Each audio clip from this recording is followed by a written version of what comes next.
The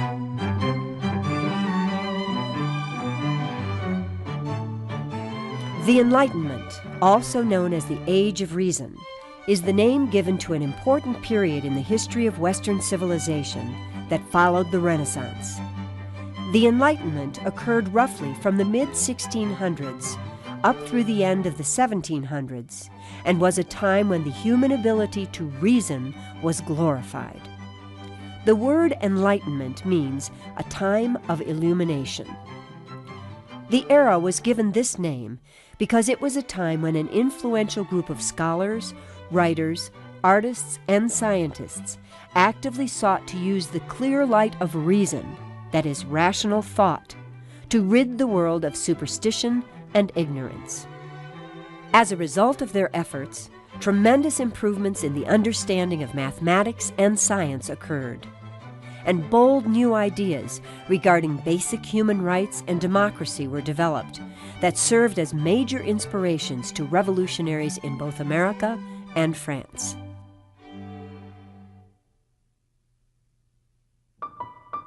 Near the end of the Renaissance, during the first half of the 17th century, two men, Francis Bacon and René Descartes, each published important books that came to inspire generations of scientists and scholars. In fact, many historians consider these two men to be the fathers of the Enlightenment. Francis Bacon was born in England in 1561, and it was during his days as a student here at Cambridge University's Trinity College that many of his important new ideas began to take shape. Bacon came to believe that science could free ordinary people from ignorance and allow them to lead more productive and comfortable lives. But he knew that in order for this to happen, the minds of human beings first had to be freed from the careless and uncritical ways of thinking that were prevalent at that time. And that was why Francis Bacon promoted a rational approach to science, based on experimentation, and arriving at generalized conclusions based on careful observation. Meanwhile, across the English Channel here in France, the brilliant French mathematician René Descartes published a book that proclaimed that reason and mathematics were all that one really needed to discover truth in the sciences. Descartes likened the universe to a perfect clock that had been designed and built by a master clockmaker, that is, by an all-powerful God, a God who had set the universe into motion and then left it alone. Descartes was a pioneer in mathematically formulating the basic laws that govern the movement of things, from the rolling of ocean waves to the spinning of windmills, and he invented a new type of mathematics called analytic geometry.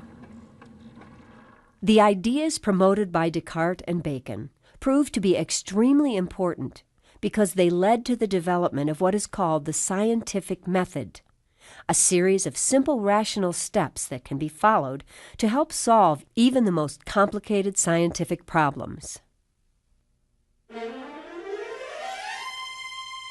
As the use of the scientific method developed by Francis Bacon and René Descartes took hold during the Enlightenment, an incredible growth in the understanding of mathematics, physics, chemistry, and biology occurred, thus greatly accelerating the scientific revolution that began late in the Renaissance.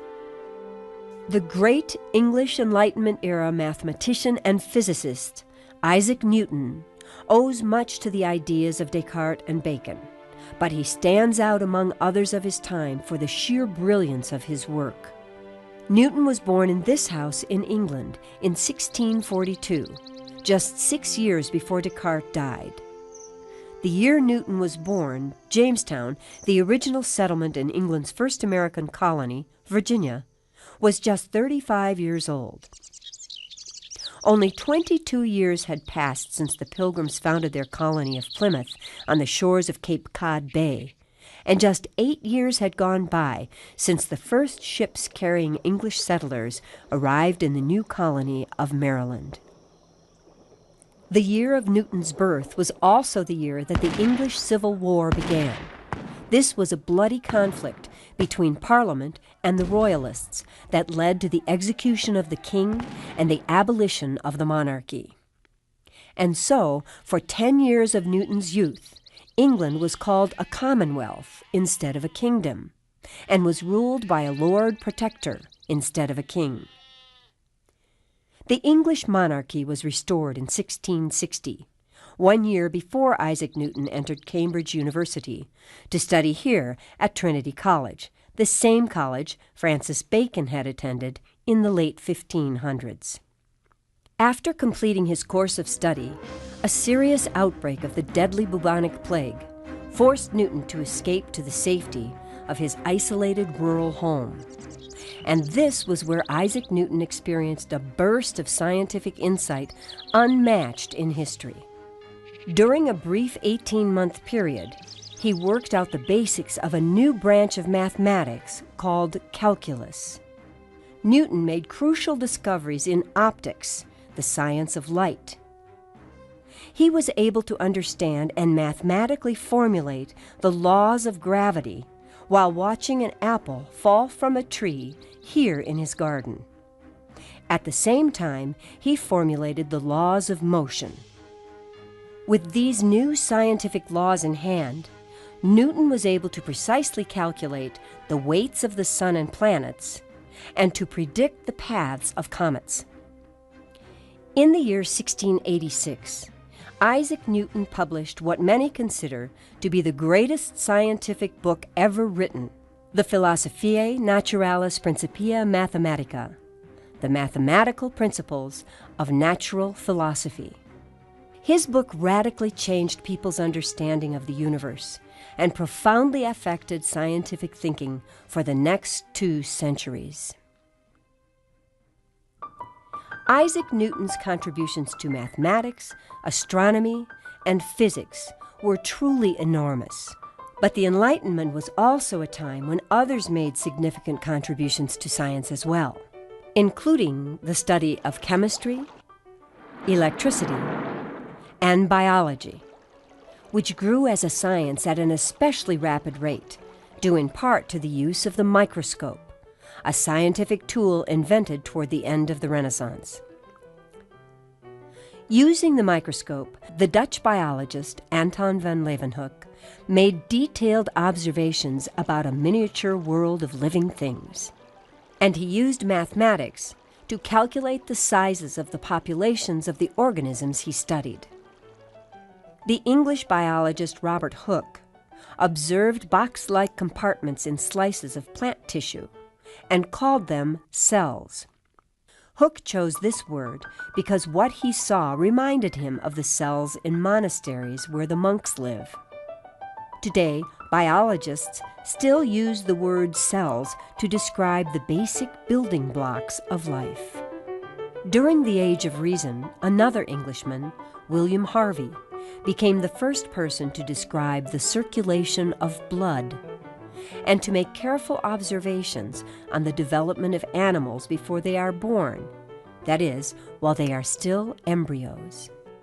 In the mid-1700s, a Swedish botanist named Carolus Linnaeus came up with a logical method for classifying, scientifically grouping and naming the Earth's vast and bewildering variety of living things, thus founding the modern science of taxonomy, or biological classification.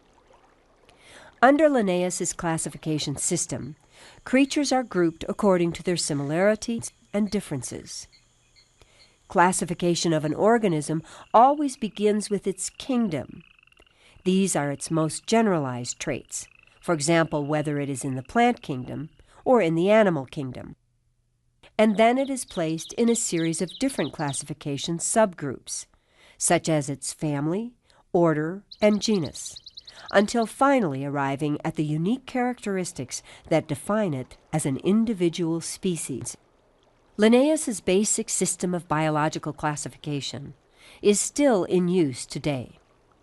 And although it is constantly undergoing changes, it has proven to be a useful tool over the centuries in helping biologists understand the complex relationships that exist among living things. Back when Carolus Linnaeus and Isaac Newton were making their great discoveries, people like them were known as natural philosophers. Today, they would be called scientists. Philosophers are people who seek wisdom or knowledge. During the Enlightenment, while natural philosophers sought to understand natural things, such as the motion of the planets or the behavior of microscopic organisms, other philosophers concentrated on the mind, political subjects, and other more abstract concepts as well. One of the most important philosophers to focus on political subjects was an Englishman named John Locke, who lived from 1632 to 1704. Locke believed that the power of a government to rule must come from the consent of the governed. In other words, that people should be able to choose who governs them. Locke took comfort in England's glorious revolution of 1688, in which the king was forced to relinquish a large amount of his power to parliamentary representatives. He promoted the idea that every human being was born with three basic natural rights: those of life, political equality or liberty, and the ownership of property. Locke also promoted freedom of the press, educational reform, and religious tolerance, and called for the overthrow of governments that failed to protect basic human rights. In France, several great Enlightenment philosophers wrote passionately about human rights and democracy as well.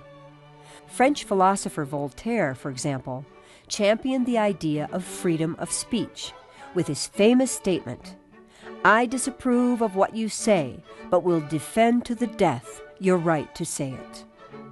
While another Frenchman, Montesquieu, called for a complete separation of powers to maintain balance in government, which was to be accomplished by creating separate legislative, executive, and judicial branches of government. Nearly all philosophers of the Enlightenment era wanted to see a strict separation of church and state as well, for they realized that mixing government and religion was almost always a recipe for disaster. The Enlightenment philosophers themselves were usually deists, people without traditional religious beliefs, who believed in what they called nature's God. That is, in an all-powerful spiritual force that had created the universe and everything in it, but then left it alone. The ideas of the Enlightenment philosophers were deeply admired by the leaders of both the American and French revolutions. In fact, Thomas Jefferson fell back on them time and time again when he was composing the Declaration of Independence, as did the framers of the United States Constitution when they worked out a plan of government for the new American democracy.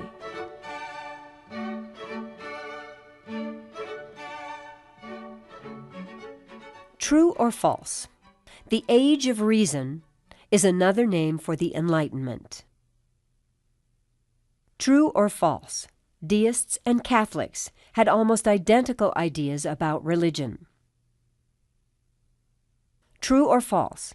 Francis Bacon and René Descartes are considered to be the fathers of the Enlightenment. True or false? Voltaire invented a system for biological classification. True or false? The use of the scientific method improved the quality of scientific study.